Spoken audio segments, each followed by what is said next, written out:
Cette vidéo, c'est l'une des analyses la plus courte que vous allez me voir faire dans ma carrière trading. Parce qu'il n'y a pas beaucoup de choses à dire en fait. La nouvelle principale qui chauffe dans les marchés, c'est la tension entre l'Israël et l'Iran.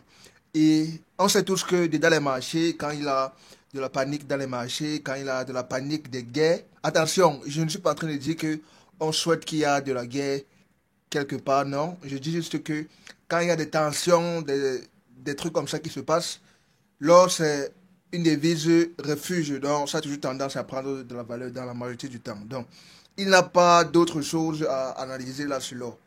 Il faut juste attendre que que l'analyse technique nous donne une bonne confirmation avant d'entrer. C'est aussi simple que ça.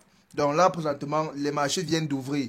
Et vous pouvez voir ici comment nous sommes en train de faire, il a une sorte de figure chartiste là que nous sommes en train de faire. Ok, donc là, vous pouvez voir la figure chartiste qui est en train de se former.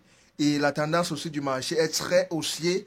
Et aussi du côté économique aussi, du côté fondamental économique, c'est aussi très haussier. Comme je vous l'ai dit, on va chercher uniquement à prendre les positions d'achat dans le marché de l'or. Maintenant, il va juste falloir chercher la confirmation. Pour la confirmation, on va utiliser l'analyse technique et on va attendre juste des confirmations du price action, des confirmations du chandelier japonais. Comme là maintenant même, au moment que je suis en train de regarder le graphique, il a déjà une confirmation. C'est déjà une confirmation de le chandelier 4 qui est en train de se former. On peut voir la résistance ici qui a été cassée, bam, avec l'autre chandelier qui a percé cette zone. Et après juste un retest, si, il manque 4 minutes pour que le chandelier de 30 minutes ferme. Donc quand le chandelier de 30 minutes la ferme, on va voir comment ça ferme. Si ça ferme et après ça retouche encore la zone, ça fait une sortie de retest, bam, ça sera déjà une confirmation idéale pour déjà entrer directement sur un achat dans le marché de l'or. Donc, il peut très facilement avoir un nouveau sommet dans le marché de l'or les jours à venir. Surtout si les tensions continuent. Parce que cette histoire-ci, ça ne fait que s'aggraver de plus en plus. Et je vous conseille, si tu es un trader qui n'est pas en alerte à propos de ces informations, je vais te conseiller de prêter plus attention à cette histoire. Parce que ça peut entraîner une troisième guerre mondiale dans le pire des cas. Donc, il faut suivre cette histoire de près.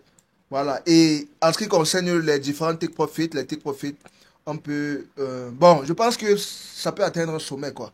Donc, on va cibler minimum, quelque part ici, vers 3470 minimum là-bas, ou bien le sommet de l'or était à 3500, et pourquoi pas plus. Donc, avec le retracement de Fibonacci, si ça traverse le sommet, si vous avez l'habitude de me suivre, vous savez que quand un actif est dans un sommet, j'utilise les extensions de Fibonacci pour placer les take profit. Une fois que l'actif traverse déjà le sommet.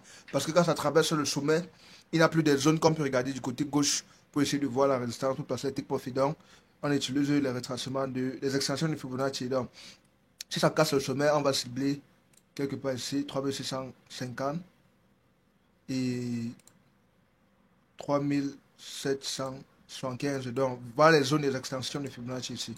Comme vous pouvez voir ici, voilà les zones moins 0,78, moins 0,68 et tout. Clique sur le premier lien en description de cette vidéo pour t'enregistrer pour ma formation trading complète avec suivi et accompagnement exclusif gratuitement.